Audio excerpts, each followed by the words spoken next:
Fala galera, graça e paz, tudo bem? Então hoje estou querendo fazer um estudo a respeito de um livro que me impactou muito no seminário.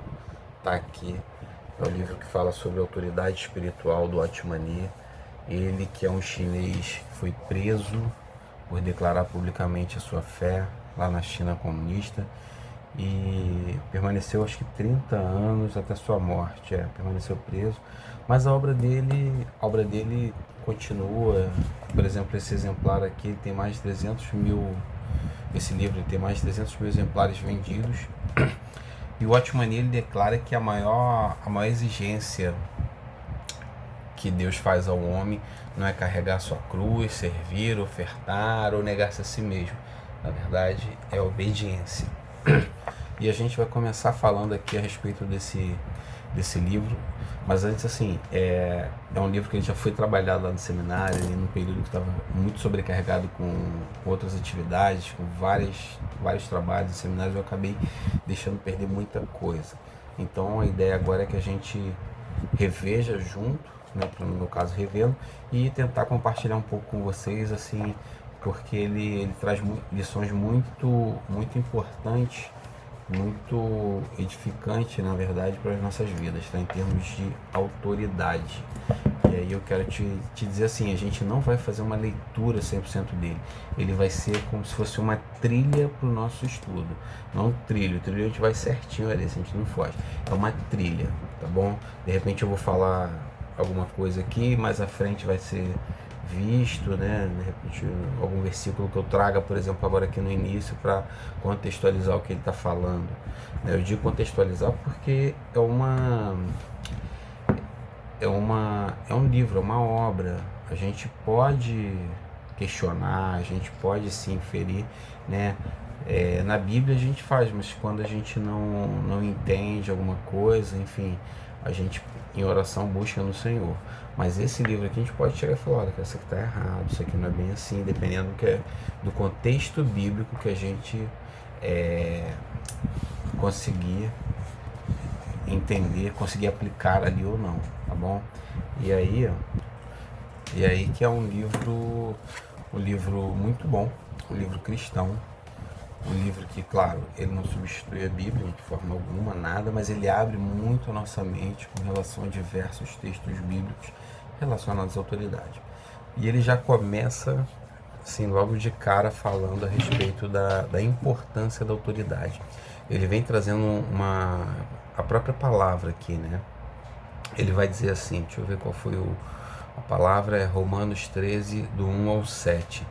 Ele vai dizer assim, todos, assim, a gente vai ler muita palavra aqui, muita palavra, tá bom? E a gente já começa nela. Desculpa. Romanos 13, do 1 ao 7 vai dizer, todos devem sujeitar-se às autoridades governamentais. Aí eu te pergunto, você que no Brasil hoje não fez o L, não gostou talvez do seu candidato, enfim, ter perdido, a gente sabe da polaridade no Brasil, como é que você está agora? Está aqui dizendo, olha o que a palavra de Deus diz, todos devem sujeitar-se às autoridades governamentais, pois não há autoridade que não venha de Deus. As autoridades que existem foram por ele estabelecidas. Portanto, aquele que se rebela contra a autoridade está se colocando contra o que Deus institui. E aqueles que assim procedem trazem condenação sobre si mesmo, pois os governantes não devem ser temidos, a não ser pelos que praticam o mal. Você quer viver livre do medo da autoridade? Pratique o bem, e ela o enaltecerá, pois é serva de Deus para o seu bem. Mas se você praticar o mal, tenha medo, pois ela não porta a espada sem motivo. É serva de Deus, agente da justiça para punir quem pratica o mal. Portanto, é necessário que sejamos submissos às autoridades, não apenas por causa da possibilidade de uma punição, mas também por questão de consciência. É por isso, desculpa, é por isso também que vocês pagam imposto, pois as autoridades estão a serviço de Deus, sempre dedicadas a esse trabalho. Deem a cada um o que lhe é devido, se imposto, imposto, se tributo, tributo, se temor, temor, se honra, honra. Romanos 13, do 1 ao 7. O Otmani, ele usou esse livro do Otmani, tem a versão da NVI, né? Essa leitura que a gente acabou de fazer aqui. Eu gosto muito da versão da Nova Tradução da Linguagem de hoje. Vou destacar só a parte final para você, que assim me ajudou a entender, me chamou muita atenção, né? Porque aqui ele fala, é por isso também que vocês pagam imposto, né? Cadê? É por isso também que vocês pagam imposto, pois as autoridades estão a serviço de Deus, sempre dedicadas a esse trabalho. Isso aí me fez questionar um pouquinho, né? A gente vive uma situação um pouco complicada. Tem um presidente querendo implantar comunismo aqui, mas vamos lá, não vou meter muito essas questões, até porque não é objetivo aqui. Mas me chamou a atenção, e lá na versão da Nova Tradução da Linguagem de hoje, essa parte vai dizer assim, é o versículo 6. É por isso também que vocês pagam impostos, pois quando as autoridades cumprem os seus deveres, elas estão a serviço de Deus. Quer dizer, quando cumprem os seus deveres, né? Então é interessante destacar isso.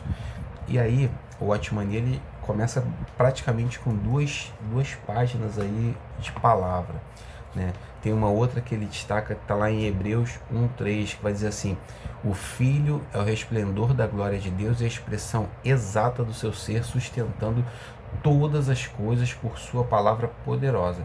Depois de ter realizado a purificação dos pecados, ele se assentou à direita da majestade nas alturas. E aí a gente tem eu vou destacar aqui o seguinte: sustentando todas as coisas por sua palavra poderosa.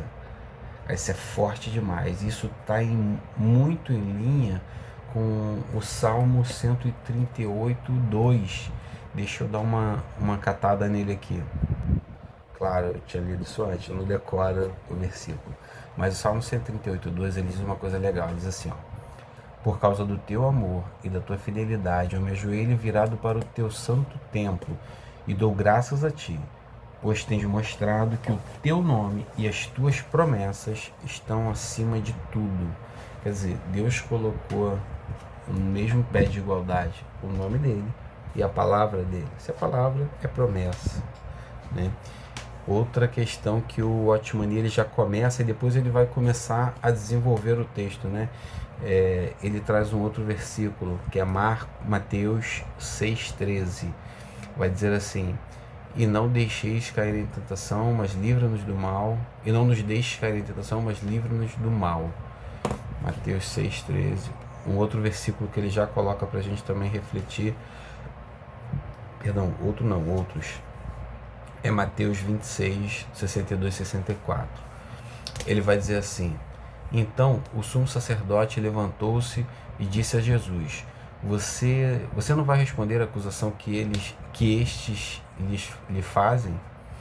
Mas Jesus permaneceu em silêncio. O sumo sacerdote lhe disse: exijo que você jure pelo Deus vivo. Se você é o Cristo, o Filho de Deus, diga-nos. Tu mesmo disseste, respondeu Jesus.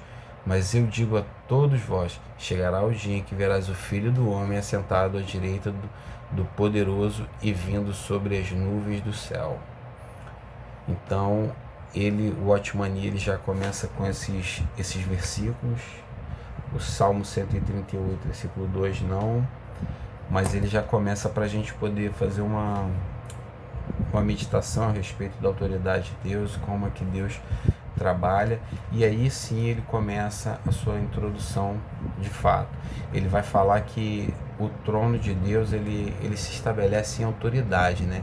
Que Deus, ele age a partir do seu trono, que é onde está estabelecido toda a sua autoridade. Na verdade, que todas as coisas, né, foram criadas pela autoridade de Deus, e todas as leis físicas do universo são mantidas por meio de sua autoridade. Por isso a Bíblia diz que está sustentando todas as coisas por sua palavra poderosa. Lembra que a gente leu lá em Hebreus 1:3, que também está em linha com o que eu comentei, do Salmo 138, versículo 2.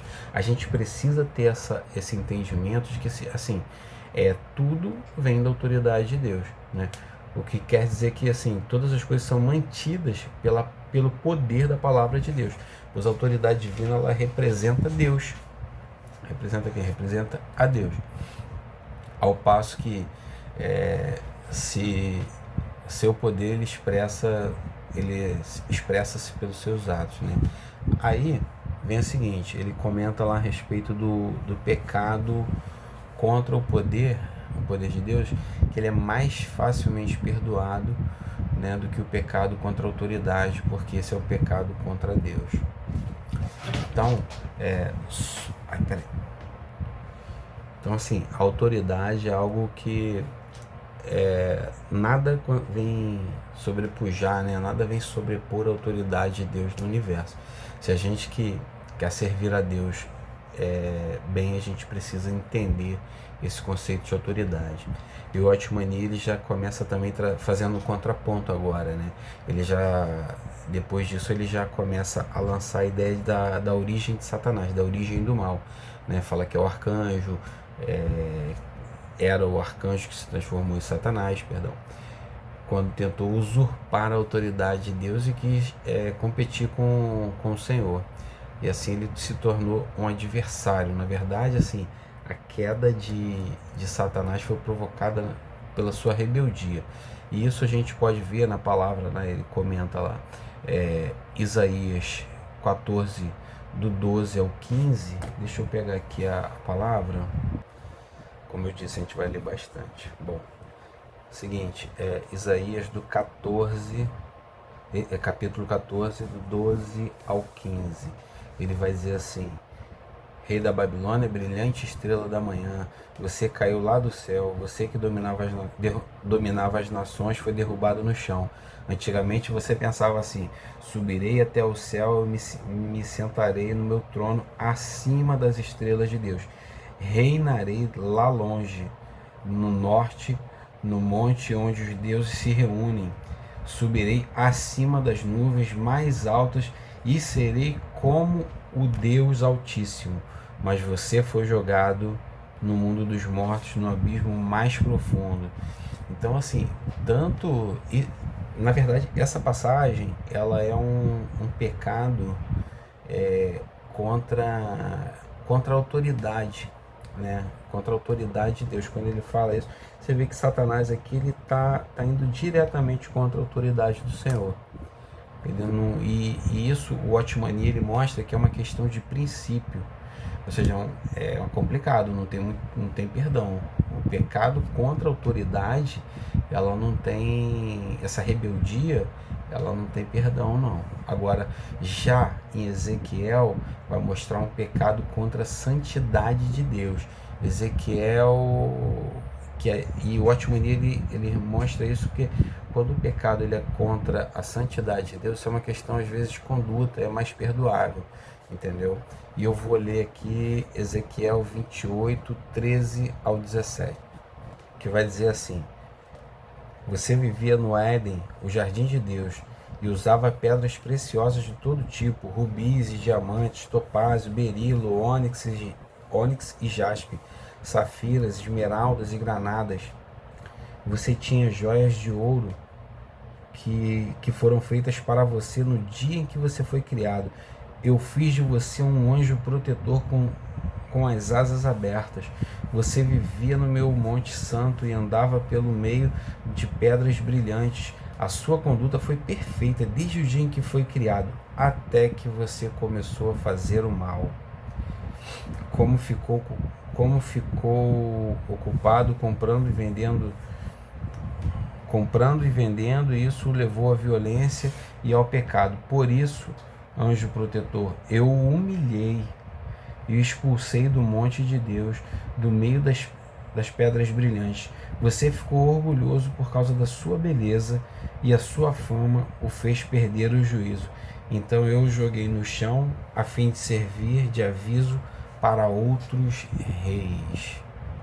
Então o Otmani, ele vai falar que ofender a autoridade de Deus, né, ele é um pecado, é um pecado de rebeldia, que é bem mais sério do que ofender a santidade de Deus. Então, levando-se em consideração que ofender a santidade é uma questão de conduta, né? Esse é um pecado que ele é mais facilmente perdoado do que a rebeldia, pois a rebeldia é uma questão de princípio, né? E a intenção de Satanás estabelecer seu trono acima do trono de Deus, ou seja, princípio da autoexaltação. Isso que aconteceu. E, na verdade, ele violou a autoridade do Senhor, né? Foi o que fez ele violar a autoridade do Senhor. Então, não foi o ato do pecado que fez ele ser condenado. Na verdade, Deus condenou a rebeldia. E o Atmani, ele faz uma reflexão a respeito disso, dizendo que a gente não deve desobedecer às autoridades, porque na verdade isso é um princípio satânico, né? Por exemplo, ele diz que nessa obra, servir a Deus, é possível permanecer com Cristo em doutrina, mas, ao mesmo tempo, permanecer com Satanás em princípio. E, por exemplo, o que ele quer dizer com isso? Parei e fiquei pensando, vamos supor que a liderança na sua igreja te dá uma direção e você não quer cumprir, você se rebela, você está ali, você está fazendo do seu jeito, né? Está servindo a Deus do seu jeito, mas não de acordo conforme o seu pastor lhe falou. Então você está seguindo com Cristo em doutrina, mas você não está seguindo em princípio.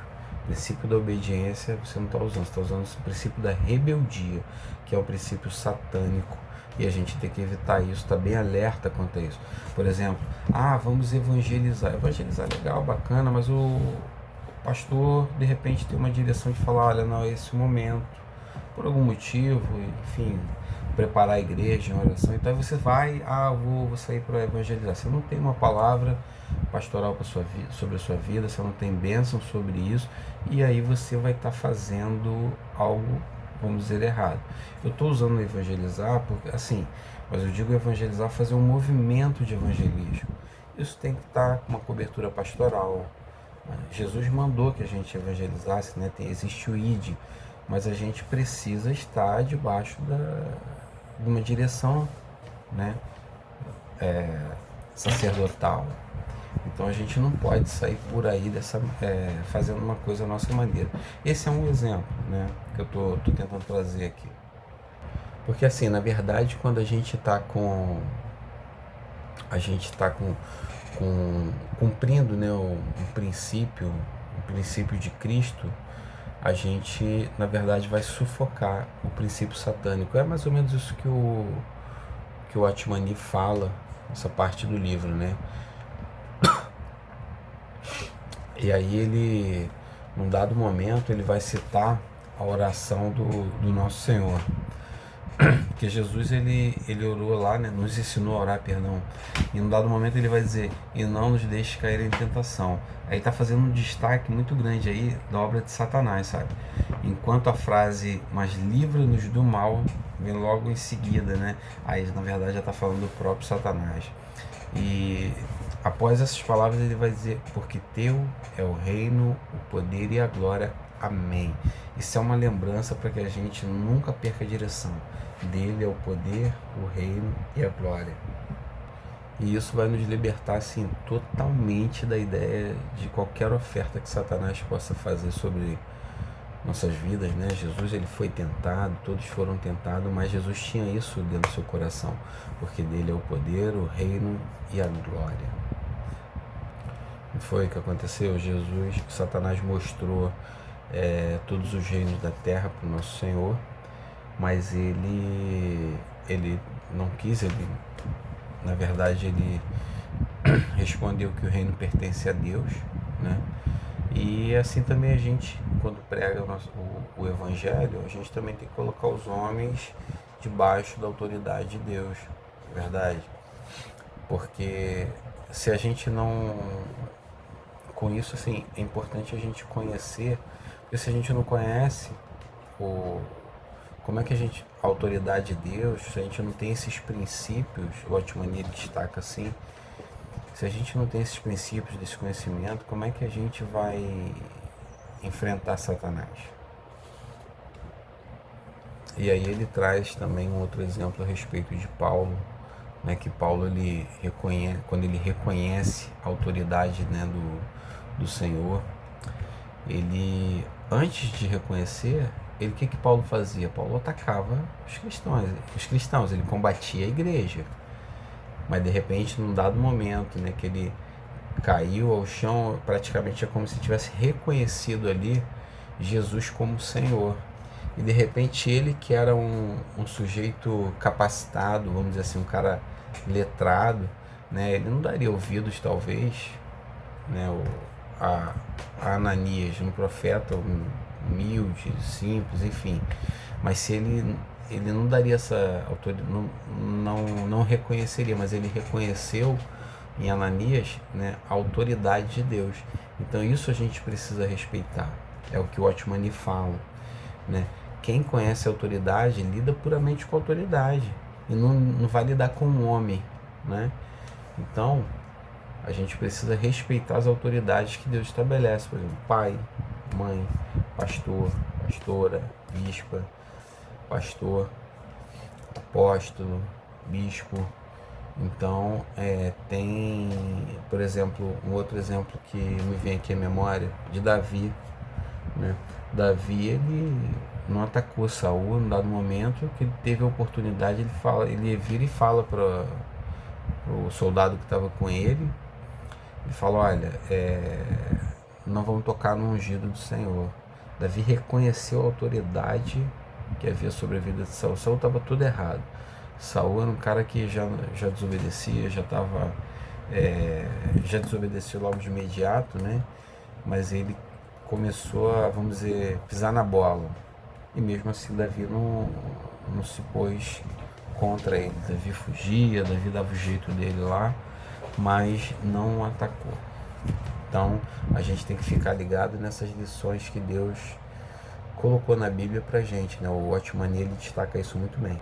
E aí tem uma parte lá no livro que eu destaquei aqui que eu queria trazer o seguinte.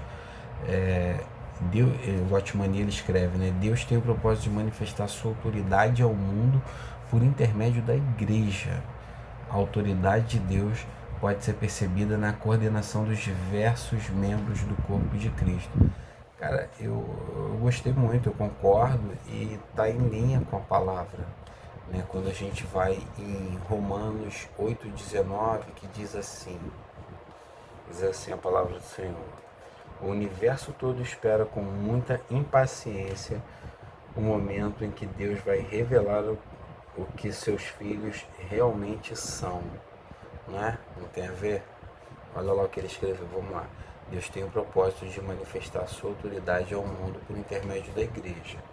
E aqui vai dizer que o universo todo espera com muita impaciência o momento em que Deus vai revelar o que os seus filhos realmente são. Gostei, né? Profundo, forte isso, hein? E eu acho interessante que ele destaca que antes que alguém se sujeite à autoridade delegada por Deus, é preciso que conheça a autoridade inerente de Deus. Na verdade, porque assim, tem muita gente por aí cheio de justiça própria, sabe? Pessoal muito cheio de si, e ele nos chama a atenção a respeito disso, né? Vai falar que a obediência é a maior exigência da Bíblia. E aí ele destaca como exemplo a respeito disso 1 Samuel 15. 1 Samuel 15, eu vou ler dois versículos aqui. O primeiro é o versículo 3, que vai dizer assim: na verdade é Samuel dizendo para Saul, né, por ordem de Deus, vá, ataque os amalequitas e destrua completamente tudo que eles têm. Não tenha dó nem piedade. Mate todos os homens e mulheres, crianças, bebês, gado, ovelhas, camelos e jumentos. E aí o que aconteceu? A história você já conhece. Saul, lá no versículo 9, vai dizer o que ele de fato fez. Vai dizer assim: Saul e seus soldados não mataram Apag, que era o rei, também não mataram as melhores ovelhas, os melhores touros, bezerros, carneiros e tudo mais que era bom, mas destruíram tudo que era imprestável e sem valor.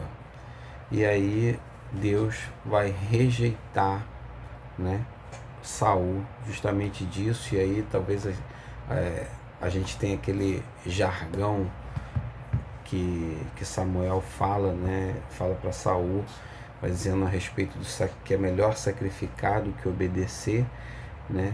E perdão, é melhor, perdão, esquece. É melhor obedecer do que sacrificar. Saul estava preocupado com o sacrifício, que ele iria pegar aqueles gados, as ovelhas e tudo mais e fazerem sacrifício ao Senhor. Só que os sacrifícios não seriam como sendo um cheiro suave às narinas de Deus. Deus não iria se agradar aquilo porque seria fruto da desobediência. E foi o que aconteceu. Deus não recebeu, Deus largou Saul de lado. E o Watchman ele traz esse exemplo aqui, dizendo porque assim, só obediência a Deus de maneira absoluta é que vai honrar a Deus, né? Pois só ela coloca a vontade de Deus no centro de todas as coisas, né? A desobediência, cabe lembrar que a desobediência é um pecado, né? E aí, como é que a gente expressa, reconhece como é que a autoridade de Deus ela se expressa? O Watchman vai dizer que a gente tem que se submeter, tem que passar por um processo de submissão. O que é o processo de submissão? É quando o ego ficar excluído, a gente tira o ego e simplesmente obedece. Dessa maneira que a gente obedece ao Senhor. Claro, a gente precisa também, né, obedecer à autoridade, enfim, seja ela espiritual ou seja ela governamental. Claro, desde que passado pela Bíblia, né? A gente não pode obedecer assim a torta e a direita, como acontece muitas vezes em países comunistas. Por exemplo, alguém falou para o Watchman não pregar a palavra de Deus, por isso ele foi preso. Então existe um limite quando a gente fala da obediência. O limite está aqui, ó, é a palavra de Deus, entendeu? Por exemplo, tem uma correção aqui que eu observei a respeito do livro, né? Quando ele fala da oração do Nosso Senhor no Getsemane, ele dá um exemplo, ele traz um exemplo de Jesus ali relatando, né, expressando que a vontade dele não seria ser crucificado, mas no entanto ele diz: seja feita a tua vontade, né? A oração você já conhece: Pai, afaste de mim este cálice, se possível, todavia seja feita a sua vontade. E aí ele fala que Jesus que o suor de Jesus era tanta dor, ele comenta aqui, que se transformou em sangue. Na verdade, em Lucas 22:44 vai dizer que Jesus suou como gotas de sangue, não que se transformou. Então, por ser um livro, a gente contesta, né? A gente tem que estar sempre com a luz da palavra, confrontando o que está aqui. Esse aqui é o que vale, né? Na verdade é isso. Então, Nosso Senhor, ele considerava obedecer a autoridade de Deus como sendo mais importante do que se sacrificar sobre a cruz. Ele estava obedecendo, em primeiro lugar, a obediência. Depois, né, tanto que ele tem um versículo que ele fala: vamos logo, levante, vamos embora, né? Jesus tem um momento lá que ele fala exatamente assim. Jesus não teve o desejo de ser crucificado. O Watchman destaca bem isso. Ele teve o desejo de obedecer a Deus. Olha, Senhor, se possível, não me crucifica não. Foi isso que ele estava falando. Eu vou te obedecer, eu quero te obedecer e vou te obedecer. Então, a obediência, ela é muito importante quando a gente fala de autoridade, seja espiritual, seja governamental, né? E a vontade, na verdade, a vontade de Deus chega um dado momento que ela se mescla com a autoridade, ela representa, melhor dizendo, a autoridade, né? Portanto, assim, reconhecer a vontade de Deus e obedecer é preciso se sujeitar à autoridade. Mas como é que alguém pode se sujeitar à autoridade se não ora, ou não tem desejo de conhecer a vontade de Deus. Impossível, galera. A gente tem que estar atento a isso. Qual é a vontade de Deus para a tua vida? Qual é a vontade de Deus na tua congregação, na tua igreja? O que você está fazendo? O que você está fazendo hoje no grupo que Deus te colocou? Você faz parte de algum grupo na sua igreja? Você tá tendo algum engajamento ali? Porque Deus trabalha. E aí, qual que é a vontade dele? De repente o grupo tá parando ali, alguma coisa não tá andando, você tá de fora ainda aí, ou pode até estar perdendo muita coisa que está acontecendo lá e você não tá se movendo em favor de você mesmo, né? Então ele destaca isso. E o versículo que eu comentei, né, sobre Jesus se submeter, ele está lá em Mateus 26:46, né, quando ele fala levante-se, vamos, né, quando ele estava indo realmente para a cruz, no momento em que ele seria já crucificado. E aí tem uma passagem que deu praticamente um nó na minha cabeça aqui, galera. O Otmani, ele cita, ele comenta, né, na verdade ele nem fala, eu pesquisei o versículo de João 19, do 9 ao 11, eu anotei aqui, que vai dizer o seguinte: por exemplo, Jesus, ele estava, quando ele foi ser julgado diante de Pilatos, ele não respondeu. E aí, será que Jesus quebrou essa teoria agora do Otmani? Como é que a gente faz para entender isso? O que acontece? Porque tem um nó teológico aí, se a gente parar para pensar bem. Se Jesus tinha que obedecer a uma autoridade, olha só o que diz a palavra, vamos ler para a gente discutir melhor. João 19, do 9 ao 11. Entrou outra vez no palácio e perguntou a Jesus: de onde você é? Mas Jesus não respondeu nada. Então Pilatos disse: você não quer falar comigo? Lembre que eu tenho autoridade tanto para soltá-lo como para mandar crucificá-lo. Jesus respondeu: o Senhor só tem autoridade sobre mim porque ela lhe foi dada por Deus. Por isso, aquele que me entregou ao Senhor é culpado de um pecado ainda maior. Então, o que acontece? Se Jesus não respondeu ele, então Jesus pecou, Jesus transgrediu. E aí o Otmani, ele teve uma sacada aqui muito interessante, que ele fala que nesse momento Jesus, ele não estava sob a jurisdição terrena. Aí pensando, pesquisando na internet algumas coisas, eu achei um outro versículo que aí de fato abriu minha mente um pouquinho quanto a isso. E o versículo que eu encontrei para pesquisar, para entender melhor isso, foi de Isaías 53:7, que vai dizer assim: ele foi maltratado, mas aguentou tudo humildemente e não disse uma só palavra. Ficou calado como um cordeiro que vai ser morto, como uma ovelha quando cortam a sua lã. Então, assim, o que eu falei? Tem uma profecia e tem o que aconteceu. Ele ficou calado.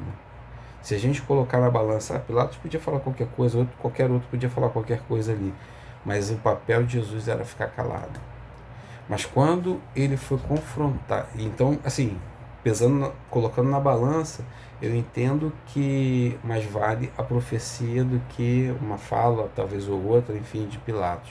Mas quando ele foi confrontado com o sacerdote confrontou ele, que diz assim, ó, vou pegar aqui a anotação, aquela que eu li logo no início, né, Mateus 26, vai dizer assim: exijo que você jure pelo Deus vivo, se você é o Cristo, Filho de Deus, diga-nos.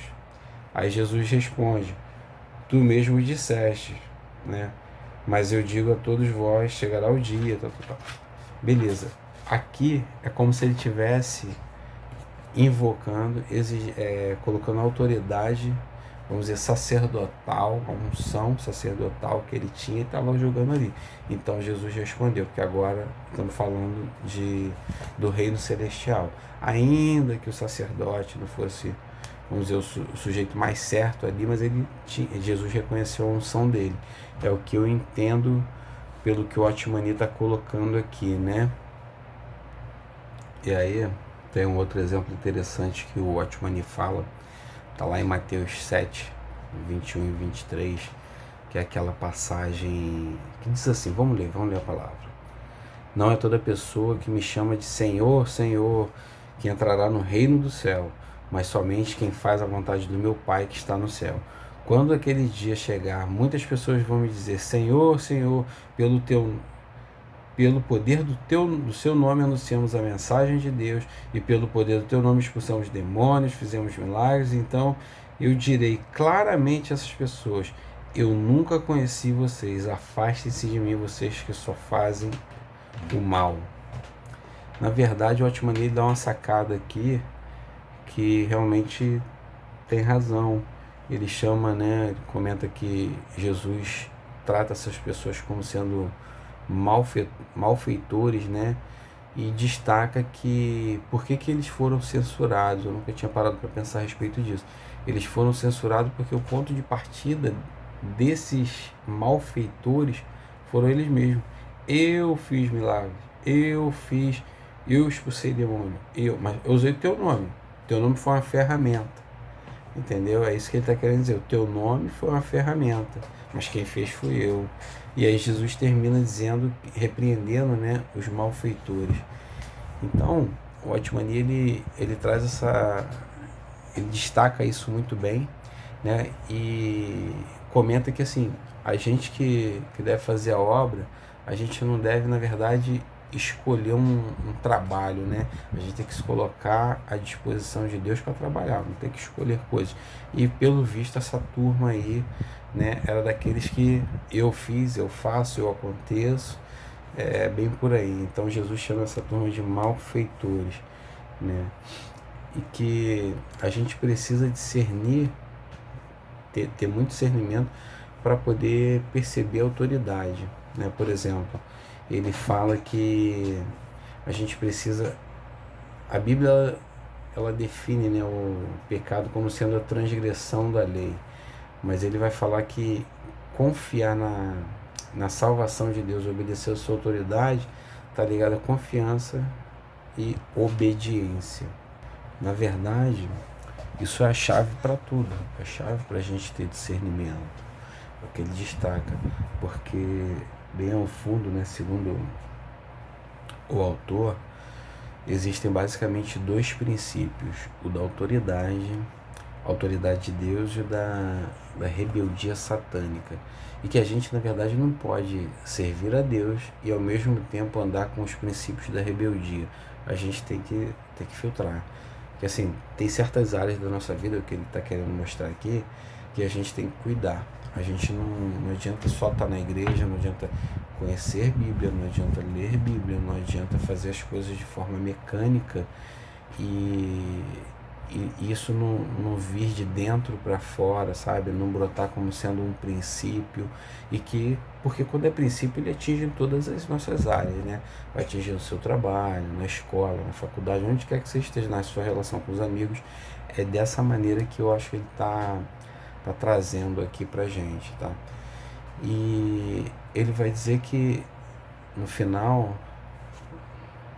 com um exemplo aqui de que quem conhece o choque elétrico, ele faz de tudo para evitar, né? Quem conhece um bom choquezinho e faz de tudo para evitar. Dessa mesma maneira tem que ser um procedimento nas nossas vidas, né? Como ele destaca.